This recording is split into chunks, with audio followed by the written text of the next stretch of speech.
All right, you all jump on in. Come on in tonight. This is a pop up. As you come in, do me a favor. Say what's up. This is Pastor C. Terrell Wheat.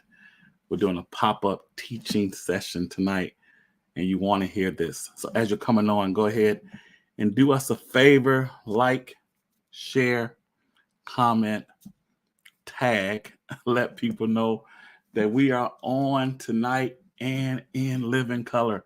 God bless each of you who are watching the replay. And as always, I'm going to share as well. Get this out. And so while you are coming in, again, go ahead and speak. And I'm going to get this out as well.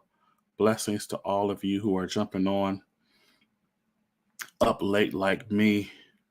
Yes, Venice, really, let's do this. I know that it is quite the time for you on the East Coast. So blessings to all of you. I'm sharing as well. So let me go ahead and share to a few of my groups to wake them up, to let them know that we're on tonight. This is going to be worth your sleep. This is going to be worth your sleep. Good evening. Blessings to you. Garrick, it's going well, my man. Blessings to you. Praying for you. Sir, Valerie, good evening. Blessings. Miss Williams. Morgan, what's up? All right, grab some coffee. Grab some coffee this evening.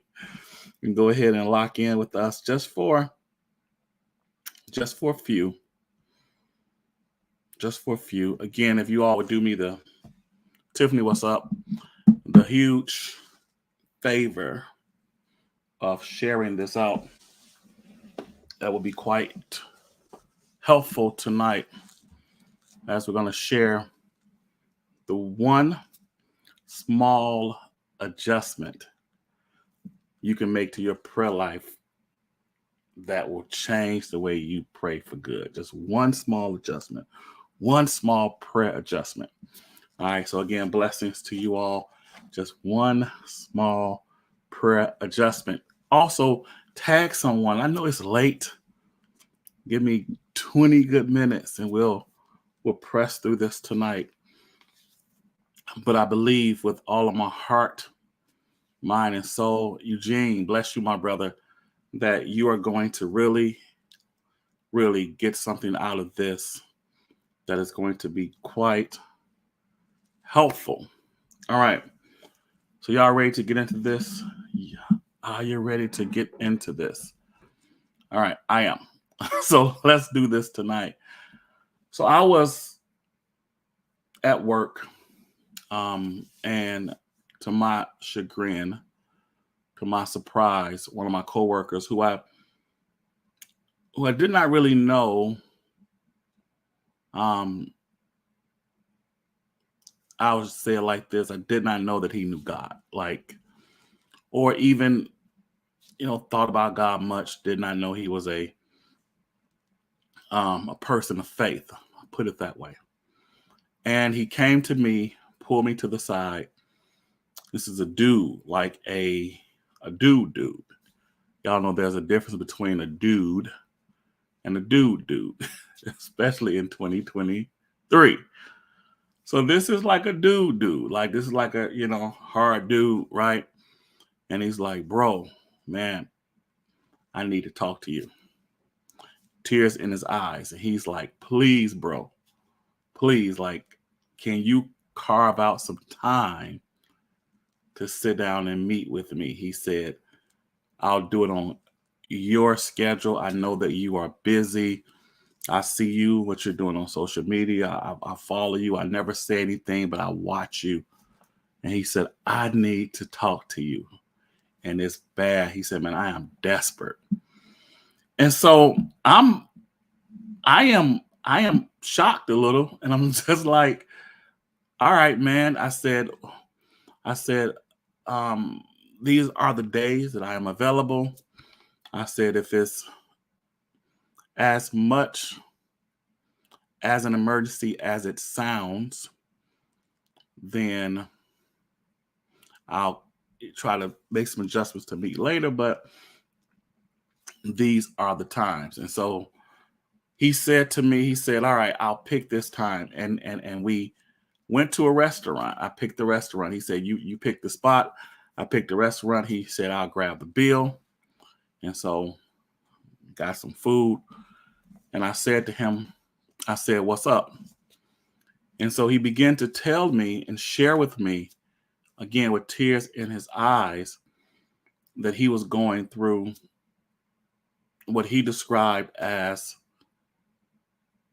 the most difficult relationship period in his life. This young lady who he was in a relationship with, who he loves deeply, and who he thought, perhaps thinks still, that this person is the one. And they're having the most difficult time that one could ever imagine. So much so that she says to him, she says to this dude, she says to him, she says the words that you never want to hear in a relationship. She said to him, I need some space. I need some space. I need some space. I need a little time. She says these magic words that you never want to hear from anyone that you're in a relationship with. She said, I need a break. I need a break. And so he's kind of pleading with her as to say, you know what? Like, no, like, no, like, what is happening? What's going on? And no matter what he said, no matter what he did, I was asking him all kind of questions. She said that she needed a break. And so he agreed, almost like, I say he agreed, but he really didn't have a choice. This girl, she needed her space. And so he tells me, the story kind of turns here, that he has been in prayer about that relationship.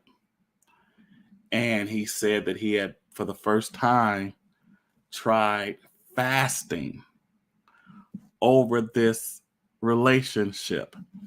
And so I'm listening, right? And he says to me, yes, Venice, when a woman's fed up, in the words of R. Kelly, there ain't nothing you can do about it, right? And so he says to me that he's fasting and he's praying. And he says, I watch you and you're always talking about prayer. He said, obviously, I'm doing something wrong because she's not coming back. Like, I've been fasting, I've been praying. He's like, what's up? Like, what is happening? I love this girl. He's crying. I'm handing him tissue at the table, asking the waitress, like, can we get some more water? This dude is in a public restaurant, like pouring out his soul. And so I asked him this question. I say to him, okay, I said, so you've been praying and you've been fasting. And I said, can you tell me what you've been praying for? All right, because he tells me that he's been praying and he's been fasting and he really wants this relationship. And so I say to him, I said, okay, all right. I mean, you have to be serious as a as a man or even a woman. You have to be you know that you are serious about a thing when you turn your plate down. Like you know that you're serious about a thing when you get to the point where you say, I'm about to fast and pray. Any of you ever had any relationship issues that drove you to fasting and prayer? I mean, that is, that's serious, right? And so I say to this brother, I say, okay, what are you praying for? What are you believing God for? What are you asking God to do? Because the reality is there there are frightening implications to unanswered prayer. And while I was concerned about the relationship and what he was praying about, I was more concerned about the implications of unanswered prayer in a desperate situation. So it's one thing to be praying over a relationship and you're not getting um, your prayers answered. You're not getting what you desire, you know. But it's another thing to have a situation that some might deem even worse than a break in a relationship, and you are not getting an answer, whether it's a sickness, a disease. You can go, you can run the gamut of things that could happen, and then you're in prayer and you're in fasting and nothing is happening. So while I was interested in why he was not, getting his prayers answered as it relates to this relationship, I was more interested in that his prayers were not being answered, period. And so I say to him, I said, so I said, bro, I said, what are you praying for? And he begins to give me a list, and I'm writing down the things that he is praying for. And after a few items, a couple of minutes, it became crystal clear to me, obvious to me, that the focus of his prayers were not what they should be. And I gave him one small adjustment that changed everything for him. And I am going to give it to you tonight. He's come back since and told me that the meeting, the time, the advice I gave him was literally life-saving for him and life-changing. It shifted him out of anxiety, out of stress, out of worry, out of fear, and all of those things. And so here's what he was doing. And here's what a lot of you do when things aren't going your way. He began to ask God to change her mind, change her heart. You know, the heart of the king is in the Lord's hand. He began to ask God to touch her mind, to fix the situation, that the thing that was driving them apart, the thing that was wedged in the middle of their relationship, he began to ask God to take away the wedge. He began to pray everything that he could see. He began to pray everything that he could see to pray. But the problem is, and this is a huge problem oftentimes in relationships and in life, we cannot see ourselves. And so what I told him to do, I said, open up the Bible to Matthew 7:7, right? Ask and it shall be given. Seek and you shall find. Knock and the door will be open to you. For everyone who has the courage to ask receives. Everyone who knocks, door will be open. Everyone who seeks finds. Ask, seek, not. I said this is supposed to work, and this is why it is not working. It's not working because your aim is wrong. I said,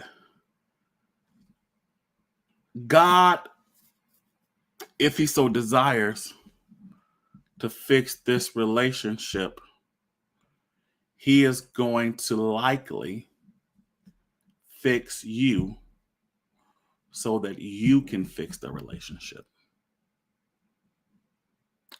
If God is going to fix the relationship, He's going to fix you. And so here's the calibration. Here's the adjustment. Here's what we need to do as it relates to prayer. The prayers that we pray in any situation, we want to begin to ask ourselves the question, if I was a different person, would this have happened? If I was a different person, would I be breaking down in a restaurant crying? If I was a different person, would I have all this anxiety? If I was this kind of person, would I be an emotional wreck? If I were a different person, if I were a different person. And so the calibration, the change, the shift that needs to happen is that we need to begin to pray and ask God to reveal to us some questions, reveal to us like what's going on with me. Like what is going on with me? And then that's not enough. That's not enough to ask the question. You should answer it. But then you should also ask God to help you and begin to work on the areas that you see in your life that need to be worked on. And if you by chance could take some time out to figure out and to see yourself, because we can see others, we cannot see ourselves. If we could take time to see ourselves in a situation and then chart out a course. So, you ask God what's wrong and you seek him. You seek is an action word. Not ask, all of those are verbs. You seek, you have a path, a course that you lay out to say, this is how I'm going to get to being the person that I need to be, so that the likelihood of this happening to me as a man is going to be low. Developing yourself to be the kind of quality man, the quality person, spirit, soul, body, mind, emotions, developing yourself in the areas that you need to be developed in, faith, strength, prayer, so that when things arise, that you're able to now overcome them. So Sunday night, I'm going to talk about, during Sunday night prayer, the flood is coming. And I'm going to give you some revelation about Noah that I believe has some incredible parallels to what we all go through in life. And so I told this young man, what I'm going to tell you tonight, I said, work on you harder than anything else. I said, ask God, like, Lord, how can I be stronger? How can I be better? I said, write it down. And I said, begin to put actions with your prayers. Begin to align yourself. Begin to assert yourself. Begin to not even focus on what she is doing or what she's not doing. Just focus on you, because here's the thing. Here's what I know for sure. If he's stronger, if he's wiser, if he's better, if he's more confident, if he's more secure, if he's more emotionally balanced, if he starts taking care, if he's more financially fit, if he begins to just work on his prayer life, his spirituality, his vision, if he begins to focus all that energy and that time, that emotion, prayer and working on him, even if she doesn't come back, I would venture to think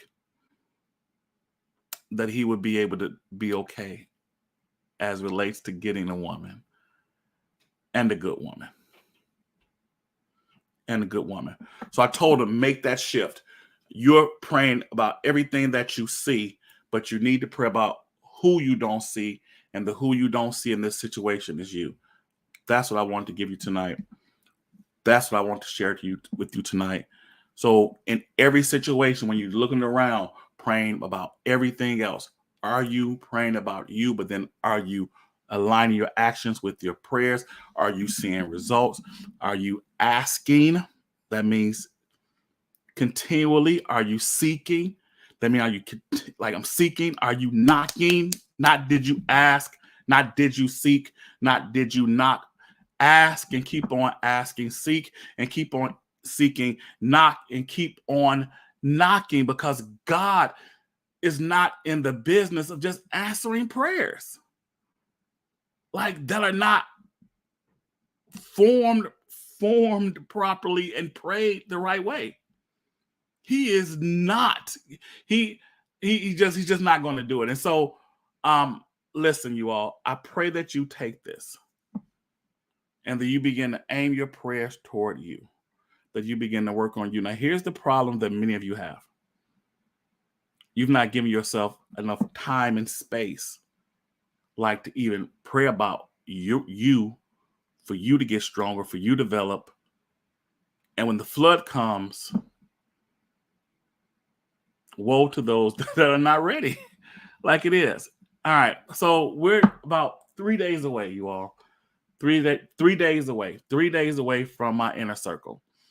It happened in prayer inner circle. It's open now. We're closing in 3 days. A lot of people have joined, and this is what we do in the inner circle. We focus our prayers on us, and we work on ourselves for 8 straight weeks. This is a new experience, and this is accelerated. We used to spend a whole year together, but with schedules and with life and with things, a year was a bit much, although we loved it. And the people, a lot of them who are still with me, they fought. They're like, oh, Lord, I want to keep it a year. But we're going to do this 8 straight weeks. It happened in prayer inner circle. And it's not just prayer. It is work. We're going to be working on ourselves. So listen, for some of you who have been praying for community, for strategy, you've been praying for people to pray with. You've been praying for opportunity to work on yourself. You've been praying like, God, I want to manifest what you have shown me. The inner circle is for you. For some of you, this is an answer to your prayers. So tonight, you need to go ahead and join. Make the investment in yourself. Get in this inner circle. So many people have already joined. It's going to be off the chain. Plus, listen to this. Listen to me. Listen to this. This is a virtual experience, so you have no excuse.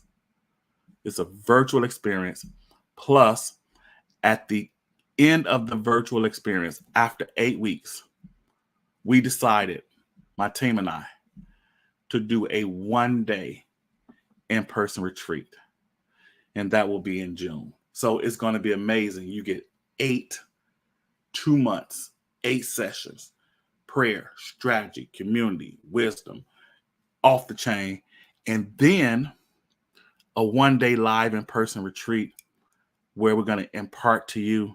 You're going to get strategy. Amazing. If you've never been a part of the It Happened in Prayer Inner Circle, it happens once a year. We talk about it for a short period of time, which is now, and then it's gone. So we start Tuesday. So after Tuesday, you're not going to hear me talk about this, because we're going to be immersed in our work. And so listen, tonight, I'm encouraging you to go ahead and get in the inner circle. Woohoo! All right. Lisa says she's signing up tonight. Let's go, Lisa. Venice has been in the inner circle, and she says, thank you for the shorter, accelerated experience. All right. We finna work. Yes, we are about to do work, Dr. Makiba. I am so excited about this. All right. Again, you're not going to hear me talk about this after Tuesday because we're going to be in it. But until then, y'all just go ahead and know that every time I pop on this live, I'm talking about this inner circle because I know that it's transformational. It's life-changing. I know that we have some people in this community, like together what we're going to do. We've done this for 4 years. So we have worked this thing. We've tweaked it. We've made it better. It's going to be off the chain. All right. Thank you all to those that are jumping in tonight, those that are already on. That's what's up. Let's go. Let's do this. All right. So the information is right here. It happened in prayer. IHIPinnercircle.com. All right. IHIPinnercircle.com. Darius is in the circle. Let's go. It's going to be off the chain. All right. All right, you all. I'm done for tonight. Share this with someone. Those of you who may have prayer partners, business partners, sisters, brothers who you know that can benefit from having 8 weeks where you focus on you, where you're in a community where we're praying. You need to say, listen, I got a surprise for you. You need to get in this. You're in. Some of you need to invite somebody to come with you. All right, I'm done for tonight. I'll see you all Sunday night prayer. Sunday night prayer is going to be incredible. We're talking about the flood is coming, and we're going to dissect the story of Noah. Can't wait for that. See you all Sunday night, 8 p.m. Central Standard Time, Sunday night prayer. Again, this is C. Terrell Wheat. God bless you. Have an amazing, amazing evening.